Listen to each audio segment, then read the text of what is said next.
Hello दोस्तों, स्वागत है आप सभी का जेपी कैंपस में। तो कैसे हैं आप लोग? आई होप आप लोग बहुत ही अच्छे होंगे और बिंदास होंगे, जिंदाबाद होंगे।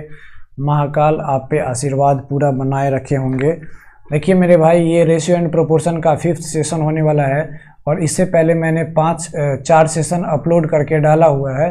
तो उम्मीद है आप वहां से जाके वॉच करेंगे ताकि आपको बहुत सारा बेसिक कंसेप्ट के साथ क्वेश्चन भी, कंसेप्चुअल क्वेश्चन देखने को मिलेगा। ठीक है, देखिए मेरे भाई, आज का जो मेरा सुविचार है वो क्या है कि वक्त से लड़कर जो नसीब बदल दे, इंसान वही जो अपना तकदीर बदल दे।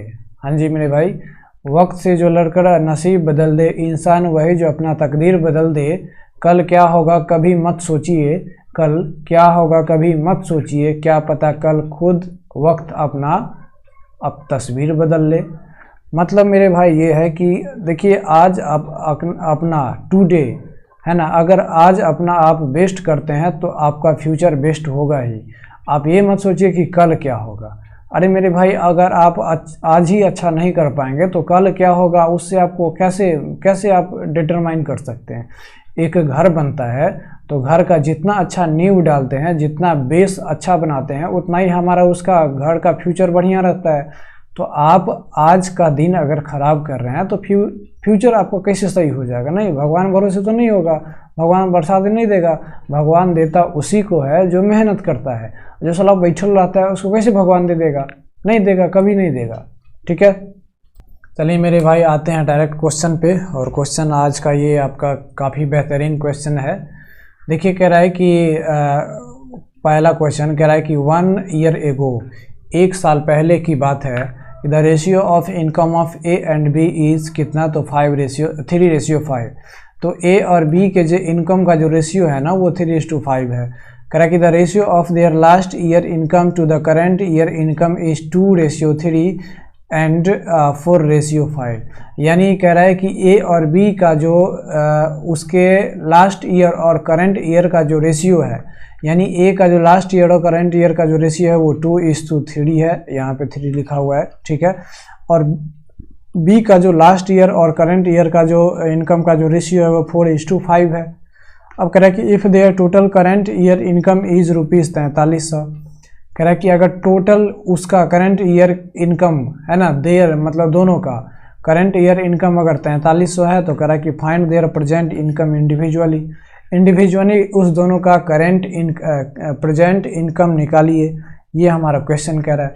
तो मेरे भाई यहाँ पे 2 बंदा है, एक ए है और दूसरा बी है। ठीक है, कह रहा है कि जो लास्ट ईयर जो उसका जो इनकम जो था ना उसका रेशियो है 3:5। क्या है? तो 3:5 है। ठीक है, अब अभी कह रहा है कि जो रेशियो है उसका लास्ट ईयर और करंट ईयर का वो कितना है? तो ए का है 2/3 है ना। तो लास्ट ईयर और ये करंट ईयर ए का हो गया, फिर इधर बी का लास्ट ईयर और करंट ईयर है ना। तो ए का जो लास्ट ईयर और करंट ईयर का इनकम है वो 2:3 है। कितना है? 2:3 है। और यहाँ पे बी का जो है वो कितना है? तो 4:5 है। तो बी का जो है वो कितना है? तो 4:5 है। इतना बात समझे? अरे भाई, इतना बात समझे कि नहीं समझे? बोलिए तो सही। अब देखिए, ए का लास्ट ईयर कितना था? 3 था। और यहाँ पे कह रहा है कि लास्ट ईयर और करंट ईयर का, ये लास्ट ईयर का यूनिट कितना है? 2 है। यानी ये भी आपको 3 यूनिट है लास्ट ईयर का, और यहाँ पे कह रहा है लास्ट ईयर का 2 है। मतलब ये है कि यहाँ पे 2 यूनिट अगर 3 को रिप्रेजेंट कर रहा है ना, 2 यूनिट अगर 3 को रिप्रेजेंट कर रहा है मेरे भाई, तो 1 यूनिट किसको रिप्रेजेंट करेगा? तो आप कहेंगे 3/2 को रिप्रेजेंट करेगा। तो मेरे भाई करंट इसका सैलरी कितना है? तो करंट सैलरी 3 है। तो 3 यूनिट किसको रिप्रेजेंट करेगा? तो 3/2 अगुने कितना हो जाएगा? 3 हो जाएगा। यानी ये करंट इसका जो हो जाएगा वो कितना हो जाएगा? तो 9/2 हो जाएगा। इतना बात समझ में आया? अब देखिए, बी का जो है वो लास्ट ईयर सैलरी कितना था? तो 5। और यहाँ पे जो लास्ट है वो कितना है? 4 है। यहाँ पे है ना लास्ट और करंट का, तो इसका भी लास्ट 4 है। यहाँ पर भी अगर 4 यूनिट 5 को रिप्रेजेंट कर रहा है, यहाँ पर भी 4 यूनिट अगर 5 को रिप्रेजेंट कर रहा है, तो 1 यूनिट किसको रिप्रेजेंट करेगा? तो आप कहेंगे 5/4 को रिप्रेजेंट करेगा। और यहाँ पे इसका करंट कितना है इनकम? तो आप कहेंगे 5 यूनिट है। तो 1 यूनिट अगर 5/4 को रिप्रेजेंट कर रहा है, तो 5 यूनिट किसको रिप्रेजेंट करेगा? तो 5/4 गुने क्या हो जाएगा? 5 हो जाएगा। यानी ये जो रेशियो, ये जो हो जाएगा वो कितना हो जाएगा? तो ये मेरे भाई हो जाएगा कितना? तो 25 25/4 हो जाएगा। कितना हो जाएगा? 25/4 हो जाएगा, है कि नहीं? कितना हो जाएगा? 25/4। इसको अगर हम काटेंगे तो ये आ जाएगा, कट जाएगा, और ये कट जाएगा 2, है ना। ये रेशियो निकला करंट का, है ना। ये किसका निकला? करंट इनकम का रेशियो निकला। यहाँ पर रेशियो है 9:25/2। इसको अगर हम सॉल्व करेंगे तो ये हो जाएगा 9 2 18 रेशियो 25, यानी करंट इनकम का जो यहाँ पे रेशियो है वो कितना है? तो 18:5 है मेरे भाई। कितना है मेरे भाई? तो 18:5 है। कितना है? तो आप कहेंगे 18:5 है, ठीक है। अब मेरे भाई यहाँ पे कह रहा है कि उसका जो करंट ईयर का जो इनकम है ना वो 4300 है, और करंट ईयर का रेशियो हमारा कितना निकला है दोनों का? तो 18 और 25 निकला है। तो 18 और 25 को जोड़ेंगे तो कितना हो जाएगा मेरे भाई? 43 हो जाएगा। कितना हो जाएगा? 43। और ये 43 हमारा टोटल इनकम करंट हो गया, लेकिन कह रहा है कि करंट कितना है? 4300 है। तो 43 यूनिट अगर 4300 के बराबर हो गया तो 1 यूनिट कितना होगा? तो 100 के बराबर होगा, है कि नहीं? 1 यूनिट 100 के बराबर होगा। तो कह रहा है कि उसका इंडिविजुअली उसका क्या निकालिए? तो इंडिविजुअली उसका क्या निकालिए? तो उसका इनकम निकालिए। तो मेरे भाई ए का बताइए इंडिविजुअल इनकम कितना है? कितना है मेरे भाई? तो ए का यहाँ पे जो करंट है वो 18 है, और बी का जो है वो करंट 25 है। तो 1 यूनिट अगर 100 को रिप्रेजेंट करता है तो ए का 18 है, तो कितना हो जाएगा? 1800 हो जाएगा। बी का जो रेशियो है वो कितना है? 25 है। तो 1 यूनिट अगर 100 को रिप्रेजेंट करता है तो 25 यूनिट किसको रिप्रेजेंट करेगा? तो 2500 को रिप्रेजेंट करेगा। यानी ए का करंट इनकम 1800 है, तो बी का करंट इनकम कितना हो जाएगा? 2500 होगा, और यही आपका ए आंसर करेक्ट हो जाएगा, ठीक है। उम्मीद है आपको समझ में आया होगा। आते हैं नेक्स्ट क्वेश्चन पे। देखिए मेरे भाई नेक्स्ट क्वेश्चन जो कह रहा है वो आपका नेक्स्ट क्वेश्चन क्या है? तो नेक्स्ट क्वेश्चन आपको कह रहा है कि the ratio of the income of 2 consecutive year is 2:3 respectively. देखिए मेरे भाई कंजिक्यूटिव मतलब होता है 2 लगातार वर्षों का जो आय का जो अनुपात है वो कितना है? तो 2:3 है, 2:3 है, ठीक है। मतलब हम मान लेते हैं कि ये फर्स्ट ईयर है और ये सेकेंड ईयर है, तो इनकम का जो रेशियो है वो कितना है? तो यहाँ पे फर्स्ट ईयर का 2 है, तो सेकेंड ईयर का 3 यूनिट है। इतना बात समझ में आई? इतना बात अगर आपको समझ में आई तो देखिए आगे बढ़ते हैं। आगे कह रहा है कि the ratio of there expenditure is 5:9। अब एक्सपेंडिचर का जो रेशियो है वो कितना है? तो 5:9 है। कितना है? तो 5:9 है। इतना बात भी आपको समझ में आ गई होगी। अब बढ़ते हैं आगे। तो यहाँ पे कह रहा है कि income of second year is ₹45,000। Second year का इनकम जो है वो 45,000 है। अब मेरे भाई यहाँ पे सेकेंड ईयर का इनकम क्या निकला था? तो आप कहेंगे यहाँ पे सेकेंड ईयर का जो इनकम है वो रेशियो में है 3 यूनिट है कि नहीं? तो 3 यूनिट अगर 45,000 को रिप्रेजेंट करता है, 45,000 को, तो 1 यूनिट किसको रिप्रेजेंट करेगा? तो 15,000 को रिप्रेजेंट करेगा। करेगा कि नहीं करेगा? करेगा ना मेरे भाई। तो यहाँ पे बताइए कि फर्स्ट ईयर का इनकम क्या हो जाएगा? तो 1 यूनिट अगर 15,000 को रिप्रेजेंट करता है तो फर्स्ट ईयर का इसका इनकम क्या हो जाएगा? 15 दूना 30,000 हो जाएगा। कितना हो जाएगा? 30,000 हो जाएगा। इतना बात समझ में आई? अब आगे देखिए, कह रहा है कि and expenditure of first year is 25,000, और फर्स्ट ईयर का एक्सपेंडिचर जो है वो कितना है? 25,000 है। और फर्स्ट ईयर का यहाँ पर एक्सपेंडिचर आया है इसका 5 यूनिट, है ना। तो 5 यूनिट अगर 25,000 को रिप्रेजेंट कर रहा है मेरे भाई, तो बताइए 1 यूनिट इसको रिप्रेजेंट करेगा, तो आप कहेंगे 5,000 यूनिट को रिप्रेजेंट करेगा 1 यूनिट। तो मेरे भाई यहाँ पे सेकंड ईयर का इसका एक्सपेंडिचर कितना है? 9 यूनिट है। तो 1 यूनिट अगर 5,000 को रिप्रेजेंट कर रहा है तो 9 यूनिट किसको रिप्रेजेंट करेगा? तो आप कहेंगे 9 पचे 45,000 रुपया को रिप्रेजेंट करेगा। अब देखिए फर्स्ट ईयर में इनकम था 30,000 और एक्सपेंडिचर था 25,000, है ना। 25,000 तो मेरे भाई ये तो हो गया 1 यूनिट का। तो इनकम था 30,000 और एक्सपेंडिचर था 25,000, तो मेरे भाई सेविंग कितना हो जाएगा? तो 30,000 माइनस 25,000 यानी 5,000 सेविंग होगा। सेकेंड ईयर में कह रहा है कि जो इनकम जो था वो 45,000 और एक्सपेंडिचर भी 45,000 ही है, यानी यहाँ पे सेविंग क्या हो गया? 0 हो गया। आपको कह रहा है कि saving in both year together is, both year में सेविंग क्या होगा? तो पहला ईयर में सेविंग 500, दूसरा ईयर में 0, यानी टोटल जो हो जाएगा वो कितना हो जाएगा? तो 500 हो जाएगा। सॉरी यहाँ पे 500 नहीं 5000 हो जाएगा। कितना हो जाएगा? 5000 हो जाएगा। तो टोटल यहाँ पे तो जीरो ही है, तो 5000 प्लस जीरो 5000 ही होगा, यानी टोटल सेविंग जो होगा दोनों साल में वो कितना होगा? तो 5000 होगा, और यही 5000 हमारा करेक्ट आंसर हो जाएगा। ठीक है, आते हैं नेक्स्ट क्वेश्चन पे। देखिए मेरे भाई, नेक्स्ट क्वेश्चन कह रहा है, नेक्स्ट क्वेश्चन अगर आपको दिख रहा होगा तो आप पढ़ रहे होंगे। यहाँ पे कह रहा है कि the number of employees are reduced in the ratio 3:2, यानी एम्प्लॉय का जो रेशियो है वो रिड्यूस कर दिया गया, 3 से 2 कर दिया गया। ठीक है, 3:2 कर दिया गया।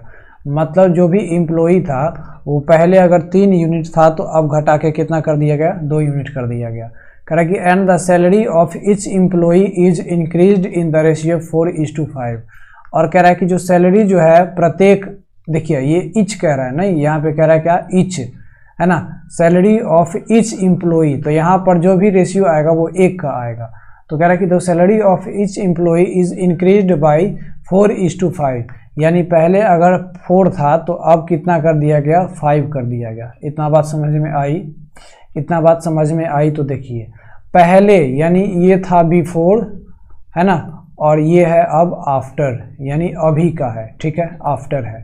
तो मेरे भाई पहले कितना एम्प्लॉय था? तो 3 यूनिट था, और एक एम्प्लॉय को कितना देता था? तो 4 यूनिट। तो मेरे भाई टोटल इसको कितना खर्चा होता होगा? तो टोटल इसका जो एक्सपेंडिचर होता होगा वो कितना होता होगा कंपनी को? तो 4 या 12 यूनिट होता होगा। अब कह रहा है कि अब एम्प्लॉय है 2 यूनिट, अब यहाँ पे 1 यूनिट को कितना दे रहा है? 5। तो मेरे भाई अब इसका टोटल खर्च कितना होगा? तो 10 यूनिट। मतलब इसको कितना खर्चा घट गया? तो 2 यूनिट खर्चा घट गया। अब यहाँ पे एक्चुअली कर रहा है कि बाय डूइंग सो, इस तरीके से करने से कंपनी, यहाँ पे कंपनी है, कंपनी सेव्स 12000 रुपया, यानी इस तरीके से वो घटा बढ़ा के करने पे उसको कंपनी को 12000 रुपया का सेविंग हुआ। तो मेरे भाई यहाँ पे कंपनी को कितना घटा, यहाँ पे एक्सपेंडिचर बचा? तो 2 यूनिट, यानी 2 यूनिट अगर यहाँ पे 12000 को रिप्रेजेंट करता है तो मेरे भाई 1 यूनिट किसको रिप्रेजेंट करेगा? तो 6000 को रिप्रेजेंट करेगा। किसको? 6000 को रिप्रेजेंट करेगा।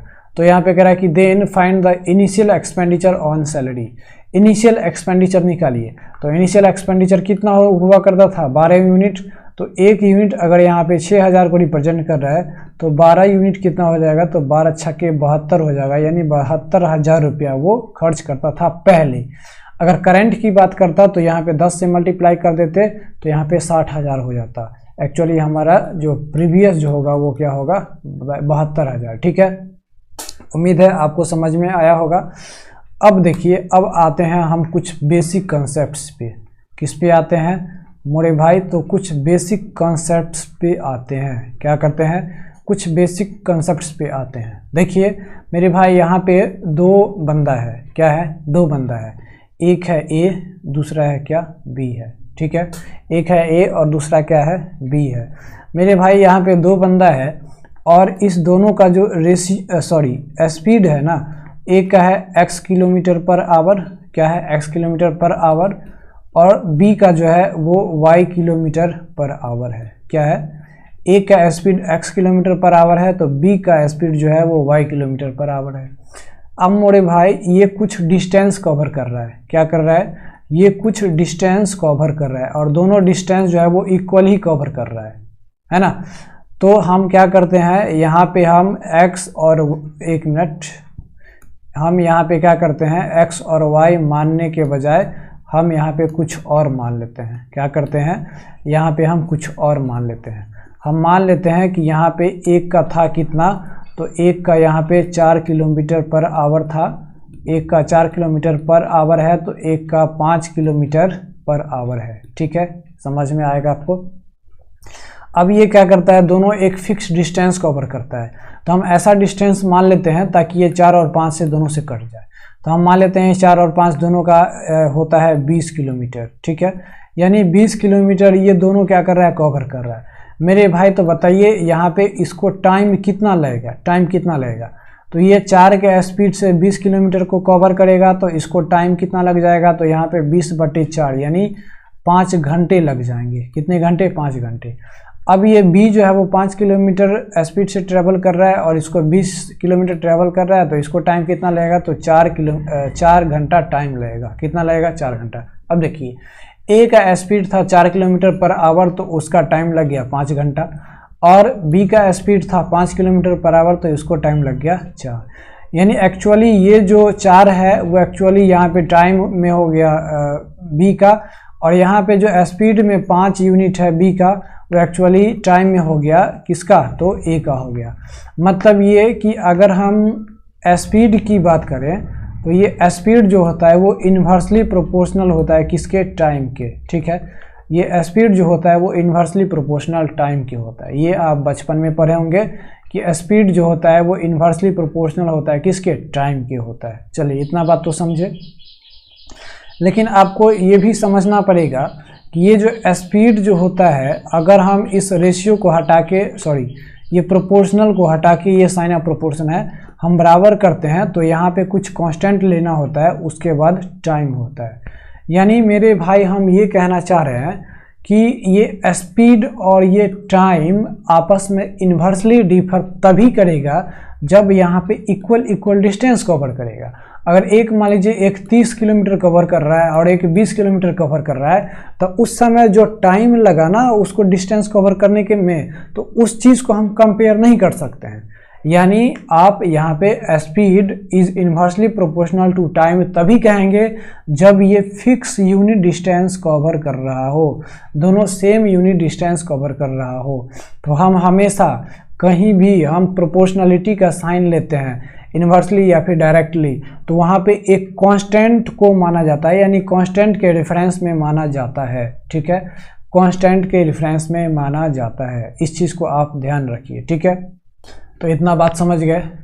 तो हमेशा आप याद रखिएगा क्या कि स्पीड जो होता है वो इन्वर्सली प्रोपोर्शनल होता है किसके, तो स्पीड जो होता है वो इन्वर्सली प्रोपोर्शनल होता है टाइम के। चलिए अब हम अगला आपको अगर कंसेप्ट दें तो मेरे भाई देखिए, यहाँ पे आपको यहाँ पे जो रेशियो एंड प्रोपोर्शन में कुछ बेसिक कंसेप्ट जो आपसे पूछा जाएगा, वो कहेगा मेरे भाई कि आप मीन प्रोपोर्शन निकालिए। आपको कहेगा कि ए और बी दिया हुआ है, तो ए और बी का मीन प्रोपोर्शन निकालिए। तो मीन कहने का मतलब बीच वाला, यानी ए और यहाँ पे कुछ होगा और फिर यहाँ पे बी होगा, यानी ये हो गया मीन प्रोपोर्शन। ये हो गया क्या, मीन प्रोपोर्शन। तो इसको कैसे निकालेंगे मेरे भाई, तो हम क्या करेंगे, ए रेशियो यहाँ पे जो भी होगा तो हम यहाँ पे x मान लेते हैं। तो यहाँ पे ए रेशियो x प्रोपोर्शन कर देंगे क्या, x रेशियो b कर देंगे। ठीक है मेरे भाई, इसका मतलब कहने का मतलब ये है, मीन कहने का मतलब ये है कि इस बीच में जो आएगा ना, तो इसका रेशियो और इसका रेशियो जो होगा, इसका रेशियो और इसका जो रेशियो होगा वो दोनों बराबर होगा। और मैंने बताया था आपको पहले क्लास में ही कि प्रोपोर्शन का मतलब क्या होता है, बराबर होता है। ठीक है, प्रोपोर्शन का मतलब क्या होता है, बराबर होता है। अब मेरे भाई यहाँ पर से x का वैल्यू जब निकालते हैं तो आप 5वां 6ठा 7वां वगैरह में पढ़े होंगे कि प्रोडक्ट ऑफ एक्सट्रीम, यानी दोनों बाहर वाला का प्रोडक्ट करके और दोनों अंदर वाले को प्रोडक्ट करके बराबर कर देते हैं। तो दोनों अंदर वाले को करेंगे तो एक्स स्क्वायर बराबर क्या हो जाएगा, ए बी हो जाएगा, यानी ये x बराबर रूट अंडर क्या हो जाएगा, ए बी हो जाएगा। ठीक है, यानी मेरे भाई अगर आपको कहेगा कि a और b का तुम क्या निकालो, मीन प्रोपोर्शन निकालो, तो आप क्या कर देंगे, root under a into B कर देंगे, है ना। मीन प्रोपोर्शन क्या हो जाएगा, root under a into B हो जाएगा। तो ये तो मेरे भाई हो गया क्या, मीन प्रोपोर्शन। क्या हो गया, मीन प्रोपोर्शन हो गया। ठीक है, इतना बात समझ में आया। अब क्वेश्चन ऐसा भी आ सकता है कि आप थर्ड प्रोपोर्शन निकालिए। क्या निकालिए, थर्ड प्रोपोर्शन निकालिए। थर्ड प्रोपोर्शन कहने का मतलब ये कहेगा कि एक ए नंबर है, एक बी नंबर है, और इसका थर्ड प्रोपोर्शन निकालिए। थर्ड कहने का मतलब अब जो नंबर तीसरा आएगा ना वो यहाँ पे आएगा। कहाँ पे, तो हम मान लेते हैं यहाँ पे x आएगा। क्या आएगा, x आएगा। तो अब इसको कैसे लिखना है, इसको लिखना है मेरे भाई कि देखिए a से जो b का जो रेशियो होगा और b से जो x का रेशियो होगा वो दोनों बराबर होगा। इसका मतलब a रेशियो b प्रोपोर्शन क्या होगा, b रेशियो x होगा। अब हमने बताया कि दोनों लास्ट को पकड़ के और दोनों बीच वाले को पकड़ के मल्टीप्लाई करके बराबर कर देते हैं। तो दोनों बीच लास्ट वाले को करेंगे तो a इंटू एक्स बराबर क्या हो जाएगा, b इंटू बी हो जाएगा। यानी मेरे भाई यहाँ पे x का वैल्यू निकालेंगे तो b स्क्वायर बाई क्या हो जाएगा, तो a हो जाएगा। तो कभी भी दो संख्या दिया रहे और थर्ड प्रोपोर्शन निकालना हो तो मेरे भाई इस फॉर्मूला पे हम निकाल लेंगे। ठीक है, अब आपसे एक और चीज़ पूछेगा, आपसे कहेगा कि तुम अब क्या निकालो, फोर्थ प्रोपोर्शन निकालो। क्या निकालो, फोर्थ प्रोपोर्शन निकालो। क्या निकालो मेरे भाई, तो कहेगा कि फोर्थ प्रोपोर्शन निकालो। मतलब ये कहेगा कि आपको 3 नंबर दे देगा, ए दे देगा, बी दे देगा और सी दे देगा। कहेगा कि फोर्थ प्रोपोर्शन निकालो। फोर्थ प्रोपोर्शन कहने का मतलब अब जो नंबर भरना है वो यहाँ पे भरना है, तो हम मान लेते हैं x।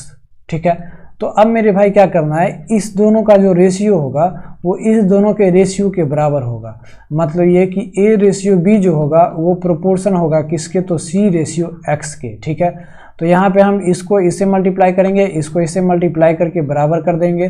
तो यहाँ पे a इंटू एक्स बराबर क्या हो जाएगा, b इंटू सी हो जाएगा। तो यहाँ पे फोर्थ रेशियो निकालेंगे तो b इंटू सी बाई क्या हो जाएगा, a हो जाएगा। तो आपको अगर कहीं भी फोर्थ प्रोपोर्शन निकालना है ना, तो आप इस तरीके से निकाल लेंगे। उम्मीद है आपको ये जो कॉन्सेप्ट्स बताए हैं वो आपको समझ में आया होगा, वो आपको क्या आया होगा, समझ में आया होगा। ठीक है, तो अब बढ़ते हैं क्वेश्चन की तरफ। देखिए क्वेश्चन कह रहा है कि a is inversely proportional to the cube of b, यानी ये a जो है ना वो इन्वर्सली प्रोपोर्शनल है to the cube of b, यानी b के क्यूब से। इतना बात तो समझ में आ गया। अब देखिए मेरे भाई, अब यहाँ पे हम, यहाँ तो साइन ऑफ प्रोपोर्शनलिटी है, लेकिन हमने बताया था कि अगर हम साइन ऑफ प्रोपोर्शनलिटी को हटा के और हम बराबर लाते हैं तो यहाँ पे हमको कोई ना कोई कांस्टेंट से मल्टीप्लाई करना होता है।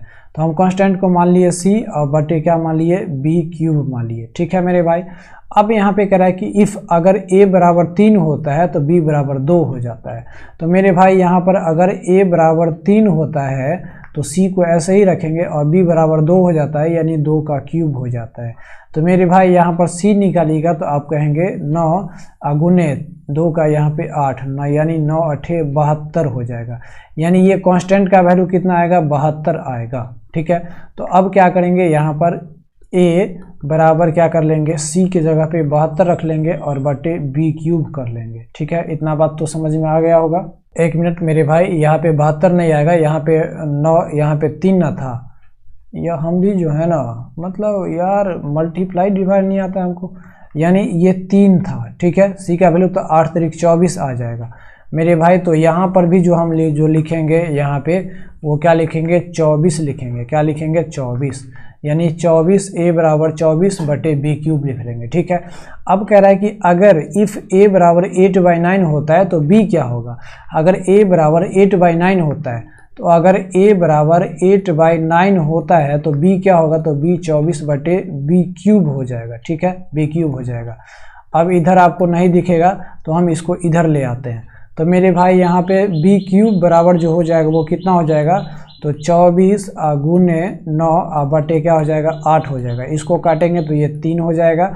अब यहाँ से b निकालेंगे ना तो ये रूट अंडर क्या हो जाएगा, 3 गुने 9, इसको बाहर निकालेंगे तो आ जाएगा मेरे भाई 3, यानी b का वैल्यू कितना हो जाएगा, 3 हो जाएगा। ठीक है, उम्मीद है आपको समझ में आया होगा। उसी तरह आते हैं नेक्स्ट क्वेश्चन पे। अब देखिए यहाँ पे कह रहा है कि the price of gold is directly proportional to the square of its weight, यानी एक गोल्ड का जो प्राइस है वो उसके डायरेक्टली प्रोपोर्शनल है। क्या, डायरेक्टली प्रोपोर्शनल है स्क्वायर ऑफ इट्स वेट, मतलब W मतलब वेट, वेट के स्क्वायर के। ठीक है, इतना बात समझ गए। अब मेरे भाई यहाँ पर हम अगर प्रोपोर्शनलिटी का साइन हटा के इक्वल का साइन रखते हैं तो यहाँ पे हमको कोई ना कोई k से मल्टीप्लाई करना पड़ेगा। तो हम k कोई कांस्टेंट मान लिए W है ना, कोई कांस्टेंट से मल्टीप्लाई करना पड़ेगा, तो हम कोई कांस्टेंट को मान लिए k। ठीक है, यानी p बराबर KW स्क्वायर। अब कह रहा है कि ए पर्सन ब्रोक है ना। अब यहाँ पे क्या करते हैं, हम k का वैल्यू 1 मान लेते हैं, तो क्या बराबर हो जाएगा, p बराबर W स्क्वायर हो जाएगा। जब हम k का वैल्यू 1 मानेंगे, कोई एक कांस्टेंट है तो कांस्टेंट हम 1 ही मान लेते हैं। ठीक है, तो k का वैल्यू अगर हम 1 मान लेंगे तो p बराबर क्या हो जाएगा, W स्क्वायर हो जाएगा। अब देखिए यहाँ पे कह रहा है कि एक पर्सन क्या करता है, broke the gold in the ratio 3:2:1, यानी एक पर्सन क्या करता है कि उस गोल्ड को 3:2:1 के रेशियो में बाई वेट डिवाइड कर देता है। तो मेरे भाई टोटल वेट कितना है, तो 3, 2, 5 और 1, 6। ठीक है, तो यहाँ पर अगर हम उसका प्राइस जो निकालेंगे है ना, इनिशियल प्राइस, तो इनिशियल प्राइस क्या था, W स्क्वायर। तो इनिशियल प्राइस हो जाएगा 6 का स्क्वायर यानी 36। यानी इनिशियल प्राइस है कितना 36 है। उसका जो न्यू प्राइस जो हो जाएगा, न्यू प्राइस वो कह रहा है कि 3, यहाँ पे 3 यूनिट हो गया, 2 यूनिट हो गया और 1 यूनिट हो गया। तो यहाँ पे न्यू प्राइस जो होगा वो कितना, तो 3 का स्क्वायर हो जाए, कितना हो जाएगा, तो 3 का स्क्वायर हो जाएगा, प्लस यहाँ पे 2 सब अलग अलग है तो 2 का स्क्वायर हो जाएगा, और प्लस 1 यूनिट है तो 1 का स्क्वायर हो जाएगा। देखिए मेरे भाई यहाँ पे जो टोटल जो था वो 6, तो इनिशियली वो 6 यूनिट एक ही साथ बेचता था, लेकिन अब क्या कर दिया कि उस 6 यूनिट को तोड़ के वो कितना रेशियो बना लिया, तो 3 यूनिट में, 2 यूनिट में और 1 यूनिट में। तो सबका अलग अलग वेट हो गया, और सबका अलग अलग वेट हो गया तो प्राइस भी तो अलग अलग होगा ना, कि सबका एक ही साथ होगा, नहीं ना होगा। तो वही तो प्राइस हम निकाले हैं। नया प्राइस जो होगा वो 3 यूनिट वाले का, उसका वेट का स्क्वायर है तो 3 का स्क्वायर, 2 यूनिट वाले का इसका 2 का डब्ल्यू स्क्वायर है तो 2 का स्क्वायर, 1 यूनिट वाले का 1 का स्क्वायर। यहाँ पे आ जाएगा 3 3 9, यहाँ पे आ जाएगा 4, यहाँ पे आ जाएगा 1, यानी ये हो जाएगा 9 1 10 यानी 14। यानी मेरे भाई पहले उसका इनिशियल प्राइस था कितना 36 यूनिट, तो अब उसको जो सबको बेचने के बाद जो मिलेगा वो 14 यूनिट ही मिलेगा। कितना मिलेगा, 14 यूनिट ही मिलेगा। और कहता है कि इस तरीके से करने के बाद उसको लॉस होता है 4620 रुपया का। मेरे भाई पहले उसको अगर वैसे ही एक साथ बेचता तो उसको 36 यूनिट मिलता, लेकिन अगर वो तोड़ के बेचा है ना तो उसको मिलेगा कितना, तो सिर्फ और 14 यूनिट का। तो मेरे भाई बताओ कि आप डिफरेंस कितना है, तो 36 में से 14 को घटाएंगे, 36 में से 14 को घटाएंगे तो आएगा मेरे भाई कितना, तो 22 यूनिट आएगा। कितना आएगा, 22 यूनिट। और यहीं पे कह रहा है कि उसको जो लॉस हो रहा है वो कितना हो रहा है, तो 4620 का। यानी 22 अगर रिप्रेजेंट कर रहा है 4620 को, तो 1 यूनिट किसको रिप्रेजेंट करेगा, तो यहाँ पे कहेंगे 2 1 और 0, यानी 210 को रिप्रेजेंट करेगा। तो कह रहा है कि find the initial price of the gold. तो इनिशियल प्राइस मेरे भाई कितना था, तो 36 यूनिट था। तो 1 यूनिट बराबर 210 है, तो मेरे भाई 36 यूनिट बराबर क्या हो जाएगा, तो 210 अगुने क्या हो जाएगा 36।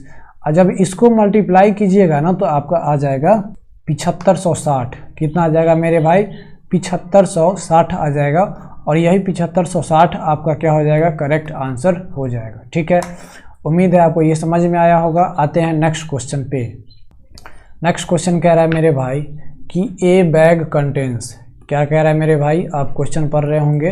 तो कह रहा है कि ए बैग कंटेन्स, एक बैग जो है वो 1 रुपये कॉइन है, उसमें 50 पैसे कॉइन है और 25 पैसे कॉइन्स है, and the ratio of the number of coins is 5:7:9। यानी यहाँ पे मेरे भाई अगर कॉइन है तो 1 रुपये का कॉइन है, कितने का, 1 रुपये का कॉइन है। यहाँ पे 50 पैसे का कॉइन है और यहाँ पे कितना है, तो 25 पैसे का कॉइन है। ठीक है, 25 पैसे का कॉइन है। और कह रहा है कि इसका जो नंबर है ना, नंबर है ना, नंबर ऑफ कॉइन का जो रेशियो है वो क्या है, तो 1 का जो है वो 5 यूनिट है, तो 50 पैसे का है 7 यूनिट यहाँ पे, और 25 पैसे का 9 यूनिट है। तो मेरे भाई यहाँ पे वैल्यू ऑफ मनी निकालेंगे ना मेरे भाई, वैल्यू ऑफ मनी मतलब नंबर, देखिए 1 रुपये कॉइन कितना है, तो 5 है, तो टोटल वैल्यू निकालेंगे तो 1 गुने 5 यानी 5 रुपया हो गया। देखिए अब 50 पैसे का कॉइन कितना है, 7 है, तो इसको निकालेंगे तो यहाँ तो 7 5 35, यानी ये हमारा कितना हो जाएगा, तो 35 यानी 3.50 हो जाएगा। देखिए ये पैसा था, ये पैसा था, लेकिन हम किस में निकाल लिए हैं, रुपया में निकाल लिए हैं। कितने में, रुपया में। ये पैसा था, आप समझ रहे होंगे। यहाँ पे 25 पैसे का कॉइन कितना है, तो 9 गो है। इसको मल्टीप्लाई करेंगे तो कितना हो जाएगा, तो 25 गुने 9 करेंगे तो आ जाएगा 225, यानी यहाँ पे हो जाएगा 2.25 रुपये। देखिए ये भी पैसा था, इसको रुपया में कन्वर्ट कर लिए। ठीक है, इतना बात समझ गए। अब यहाँ पे कह रहा है कि if the value of all coins is 430, यहाँ पे कॉइन है, if the value of all coins is 430 रुपया, तो हमारा 1 रुपया का वैल्यू कितना आया, 5 रुपया, 50 पैसे का 3.5 रुपया और 25 पैसे का 2 रुपया 25 पैसा आ गया। तो टोटल को अगर हम जोड़ेंगे मेरे भाई तो यहाँ पे आ जाएगा 5 और 3 8 रुपया 50 पैसा, यहाँ पे 8 और 2 कितना हो जाएगा, 10 हो जाएगा, 10 रुपया 50 पैसा और 25 पैसे जोड़ेंगे तो 10 रुपया 75 पैसा। यानी टोटल वैल्यू जो आएगा मेरे भाई, वो टोटल वैल्यू कितना यूनिट आएगा, तो टोटल वैल्यू आ जाएगा 10 रुपया 75 पैसा आ जाएगा। 10 रुपया कितना आ जाएगा, 75 पैसा। लेकिन कह रहा है कि टोटल वैल्यू ऑफ कॉइन कितना है, 430 रुपया, यानी 10 रुपया 75 पैसा अगर रिप्रेजेंट कर रहा है 430 रुपया को, तो मेरे भाई एक यूनिट किसको रिप्रेजेंट करेगा? तो एक यूनिट आप कहेंगे यहाँ पे किसको रिप्रेजेंट करेगा? तो 40 को रिप्रेजेंट करेगा। किसको रिप्रेजेंट करेगा मेरे भाई? तो 40 को रिप्रेजेंट करेगा। आप इसको डिवाइड करके निकालिएगा तो 40 ही आएगा। तो यहाँ पे कह रहा है कि फाइंड द नंबर ऑफ 50 पैसे क्वाइंस। तो 50 पैसे क्वाइंस का नंबर कितना है वो बताइए, है ना। तो 50 पैसे क्वाइंस का जो रेशियो था वो कितना था? 7 यूनिट था। तो एक यूनिट अगर 40 को रिप्रेजेंट कर रहा है तो 7 यूनिट किसको रिप्रेजेंट करेगा? तो 7 चौके 28, यानी 280 क्वाइन होगा किसके? 50 पैसे क्वाइन का 280 क्वाइन होगा। उम्मीद है आपको ये समझ में आया होगा। आपको ये सेशन कैसा लगा? आप अपना वैल्यूएबल फीडबैक जरूर दीजिए। Thanks for watching. मिलते हैं नेक्स्ट वीडियो में। जय हिंद।